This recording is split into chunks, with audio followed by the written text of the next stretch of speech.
All right, listener, are you ready to explore? Because today we are going deep, deep into the world of your immune system. I am so ready. And let me tell you, the stuff you sent over, Yeah, total eye-opener. really. Like, remember that myth about orange juice being a cure-all? Oh, yeah. Totally busted. It is amazing how much misinformation is out there. Right. Your immune system is less about quick fixes and more about constant care. Yeah. Kind of like Yeah. ever-vigilant bodyguard, as one of your sources puts it. Okay, love that analogy. So instead of loading up on OJ, what does it actually take to keep those internal bodyguards in peak shape? It's all about understanding the amazing complexity of the system that's working tirelessly for you 24/7. Okay. Imagine this, your white blood cells are like soldiers on the ground actively fighting off infections. Okay, picture that, listener. We've got our own little army inside us, so very Yeah. cool. What else is part of this internal security team? Well, you've also got antibodies, which are like the detectives. They actually remember past invaders and can sound the alarm if those bad guys try to make a comeback. Whoa. It's like having a built-in database of bad guys to watch out for. That's incredible. Right. No wonder getting sick a second time with the same thing is so rare. It's truly remarkable. And of course, we can't forget about the lymphatic system, which acts like a transportation network or a highway, Right. ferrying all those crucial immune cells around your body. Right, because those soldiers and detectives need a way to get around quickly. Exactly. This is way more intricate than I ever imagined. It really is. Your bone marrow is like the training ground for those immune cells, constantly producing more. And then there's the spleen. Think of it as the headquarters, always on the lookout for any suspicious activity. So we've got the soldiers, the detectives, the highway system, the training grounds, and even a headquarters. Wow. This is a whole operation happening inside us. Right. It makes you appreciate how much our bodies are doing behind the scenes, even when we don't realize it. Absolutely. And when it's working optimally, it's incredibly efficient. Often it can detect and destroy threats before you even realize you're under attack. That's reassuring. But, okay, let's get practical. What can we actually do to support this incredible internal system? I'm guessing it's more than just vitamins? You got it. Vitamins have their place, but they're just one piece of the puzzle. Right. The real foundation of a strong immune system. Yeah. Sleep, nutrition, exercise, and managing stress. Let's unpack those, starting with sleep. What's the connection between catching enough Z's and a strong defense system? Think of sleep as your immune system's chance to recharge. This is when your body focuses on repair, pumping out those essential infection-fighting cells. It's like a nightly system reboot. So if we skimp on sleep, are we basically running on fumes? Precisely. And the research backs this up. One study you sent over found that people consistently getting less than 6 hours of sleep were 4 times more likely to catch a cold when exposed to the virus. Not only that, but their recovery time was way slower too. Okay, that's some compelling evidence right there. No more late night scrolling for me. I need those immune cells in top shape. Quality versus quantity. Does it matter what kind of sleep we're getting? It absolutely does. 7 to 9 hours is the sweet spot, but it needs to be restful sleep. This is where a relaxing bedtime routine comes in. Your source mentions things like a warm bath reading, or even mindfulness exercises to quiet your mind before bed. You know what? I actually find I sleep terribly after scrolling on my phone before bed. Maybe I'll try that reading thing tonight. Speaking of keeping those internal bodyguards in tip-top shape, Yeah. your source material had some really interesting things to say about exercise. Oh, yeah. I've always thought of exercise as more for my muscles and heart. It's for your immune system, too.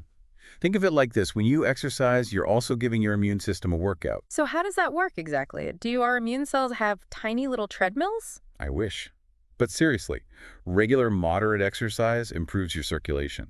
And since your lymphatic system doesn't have a pump like your heart, all that movement helps those immune cells circulate effectively. Oh, okay. It's like giving them a nudge to go on patrol.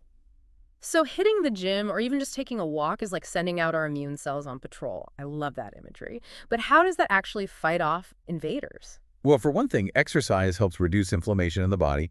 Plus, it actually encourages your body to produce anti-inflammatory protein, Okay. which help keep your immune response balanced and prevent it from going overboard. So it's all about finding that sweet spot, right? Because I've also heard that overdoing it can actually be bad for your immune system. Is there any truth to that? Absolutely.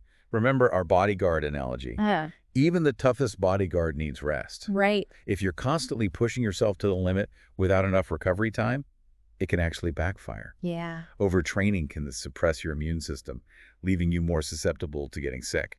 It's like running your bodyguard ragged. They're not going to be as effective if they're totally burnt out. Makes sense. Exactly. Listen to your body and don't be afraid to take rest days when you need them. It's all part of supporting a healthy immune system for the long haul. This is such good advice. I'll admit I'm guilty of pushing myself too hard sometimes, Sure. but I'm going to be more mindful about prioritizing recovery from now on. Okay, so we've covered sleep, nutrition, and exercise. What about stress? We always hear about how bad stress is, but what's the actual link to our immune system? That's a great question. You see, when you're stressed, and we're talking about chronic, ongoing stress here, your body releases a hormone called cortisol. Cortisol, right? Isn't that the stress hormone? Exactly. And in small doses, cortisol is actually a good thing. Okay. It helps manage inflammation and keeps everything in check. So a little bit of stress is okay, maybe even helpful. In a way, yes, short-term stress can actually prime your immune system to respond to threats. Hmm. But when those cortisol levels are constantly elevated, like when you're dealing with chronic stress, it starts to have the opposite effect. It actually suppresses your immune response, leaving you more vulnerable to infections. Wow, so it's like stress hijacks our internal systems. That makes sense, though, because when I'm stressed, I often find myself reaching for unhealthy comfort foods and skipping my workouts, which we already know are important for immunity. Exactly. Stress often leads to those unhealthy coping mechanisms that further weaken your immune system. It becomes a vicious cycle. Okay, so besides avoiding stressful situations altogether, which isn't always realistic, what are some healthy ways to manage stress and protect our immune systems? There are actually a lot of simple yet effective techniques you can incorporate into your daily routine. The source material you shared mentions mindfulness practices like deep breathing or meditation. These have been shown to reduce stress hormones and promote relaxation. Yeah, even just taking a few minutes to step away from my desk and take some deep breaths can make a world of difference. You're absolutely right. It doesn't have to be complicated or time-consuming. Even just 10 minutes of dedicated me time can make a huge difference in how your body responds to stress. Love that. So we've covered some pretty impactful lifestyle factors, but are there any other simple daily habits we can adopt to support our immune health? Absolutely. One of the simplest yet most effective things you can do is stay hydrated. Water is essential for countless bodily functions, including the production of lymph, which, as we discussed earlier, is responsible for transporting those crucial immune cells throughout your body. Right, like keeping those highways clear for our immune cell patrol. So simple, yet I'm definitely guilty of not drinking enough water sometimes. It happens to the best of us. But carrying a reusable water bottle and making a conscious effort to sip on it throughout the day can make a big difference. Noted. What about getting enough sunlight? I've always heard that's important, but does it actually have an impact on our immune system? It definitely does. Just a few minutes of sunshine each day can help your body produce vitamin D, which we already touched on as being crucial for immune regulation. So that vitamin D from sunshine is like giving our immune system a little extra boost. You could say that. Of course, we have to be mindful of sun safety and avoid excessive sun exposure, but incorporating a little bit of sunshine into your day can be incredibly beneficial. It's all about that balance again, right? Exactly. And speaking of simple yet effective strategies, we can't forget about the importance of good old-fashioned hand washing. Oh, right. The classic advice. But it seems like it's always worth repeating. Why is hand washing still so important, especially when we've been talking about all these other factors? It might seem basic, but hand washing remains one of the most effective ways to prevent the spread of infections. Think about all the surfaces we touch throughout the day. Doorknobs, phones, keyboards, germs can linger on these surfaces and easily transfer to our hands. And then we touch our faces, our food. It's kind of scary when you think about it. It really is. But the good news is that washing your hands regularly with soap and water for at least 20 seconds can significantly reduce your risk of picking up those unwanted germs in the first place. Okay, I'm definitely going to be more diligent about my hand washing habits from now on. This deep dive has been a real eye-opener in terms of all the small things we can do that make a big difference. You mentioned gut health earlier, and I know we touched on probiotics briefly.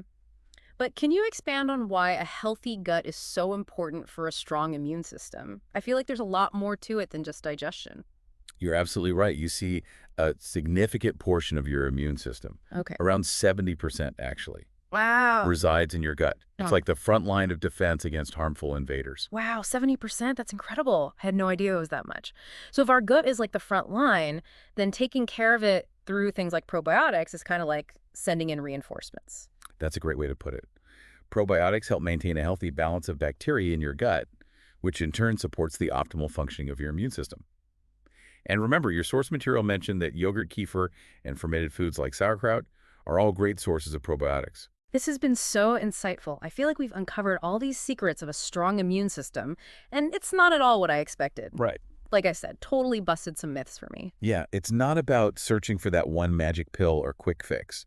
It's about building those healthy habits that support Yep. your body's natural defenses over time. Exactly. No more relying on orange juice to save the day. It's about those small but consistent changes we've been talking about. Sleep, nutrition, exercise, stress management, hand washing, Yeah. staying hydrated, getting a little sunshine, and of course, taking care of our gut health. You've got it. It's like building a strong fortress, brick by brick, habit by habit. I love that analogy. And you've given us all the tools we need to start building our own personal fortresses. This deep dive has me feeling so inspired to prioritize my health and give my immune system the support it deserves. And remember, it's never too late to start building those healthy habits. So true. I know I'm ditching the late night scrolling for a good book and a solid 8 hours of sleep tonight. What about you, listener? What's one small change you feel inspired to make after diving into all of this with us? Keep those immune systems strong out there, everyone.